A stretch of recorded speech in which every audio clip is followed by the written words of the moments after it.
Guys আজকে আমরা কোথায় যাচ্ছি বলো তো? হ্যাঁ, আজকে আমরা যাচ্ছি একটা বিয়ের দাওয়াতের অনুষ্ঠানে। আসলে বউ ভাতের দাওয়াত ছিল, সেখানে আমরা যাচ্ছি। হঠাৎ করে একটা নদী দেখতে পেলাম, সেটাও দেখলাম। বিয়ে বাড়ি যাবো যাবো ভাব, এমন তো সময় ট্রেন চলে আসে। তো আসলে আমরা গ্রাম অঞ্চলের মানুষ, ট্রেন দেখতে অনেক ভালো লাগে, এই কারণে ট্রেনের ভিডিওটা করে নিলাম। তবে ট্রেনটা মনে হয় অনেক ছোট ছিল, মানে অল্পতেই শেষ হয়ে গেল। কি করব গাইস? তো সবাই মিলে এখন আমরা বিয়ে বাড়িতে ঢুকতেছি। এই যে এক এক করে, এইটা হচ্ছে বিয়ে বাড়ি গেট। আর কি কি যেন ফুল দিয়ে সাজাইছে এখানে, জানি না। তো সবাই আমাকে টাটা দিচ্ছে, হাই গাইস বলতেছে।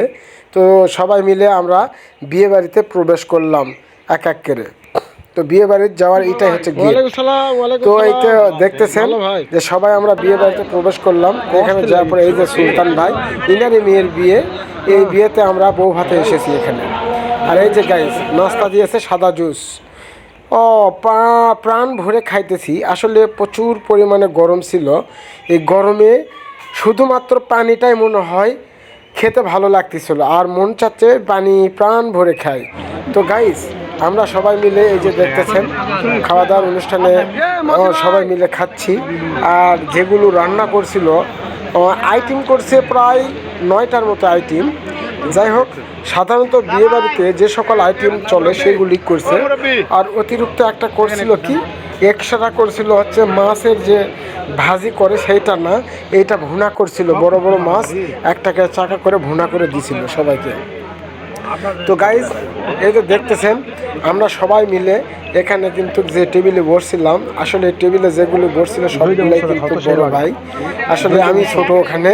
তো সবাই মিলে ওখানে অনেক মজা করে খাইতেছি। আর বিয়ে বাড়ি খাওয়া মানে তো অস্থির, মানে এমন একটা পাটসাট যে বলার মতো না, যে কোনো কিছু থাল থেকে ফুরাবে তার আগে মনে হয় হাজির হতে হবে।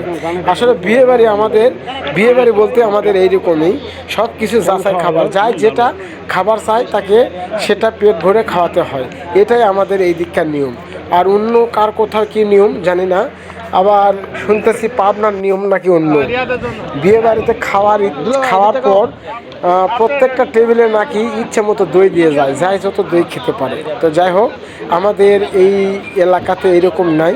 তবে বিয়ে বাড়ি মানে আমাদের এখানে অস্থির কিছু। আর বিয়ে বাড়ি মানে খাওয়া দাওয়া রমধম। এই যে বড় ভাইকে জিজ্ঞাসা করলাম যে কেমন খাওয়া দাওয়া হয়েছে, তাদের মুখে শুনে। গাইস গাইস করিস না, খাসু ভাত। গাইস এই যে দেখতেছেন ভাত খাসু 3 দিন অনাহারে থাকার পর যে খাবার খাইতেছে। কামরুল চাচা, এই যে কামরুল চাচা না কামরুল ভাই। এই যে লিটন ভাই। মোটামুটি ভাই কেমন হলো খাওয়া? আলহামদুলিল্লাহ ভালো। রান্নাগুলো কেমন ছিল? রান্না ভালো। আলহামদুলিল্লাহ। এই দেখতেছেন কোচ মিষ্টি, সেটা আবার শিরা আলাদা করতেছেন।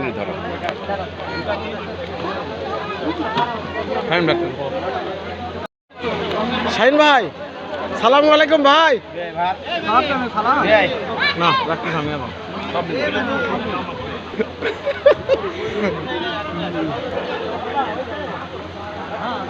এই যে আমার বড় ভাইরা, খাওয়া দাওয়া শেষ হচ্ছে ভাইজান? আলহামদুলিল্লাহ। ওকে।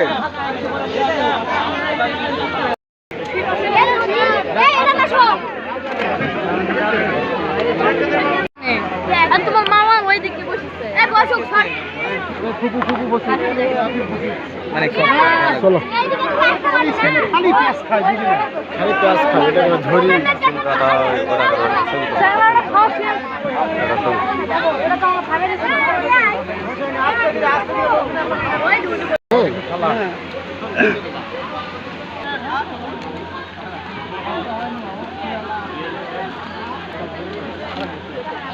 ভাই মনে করবি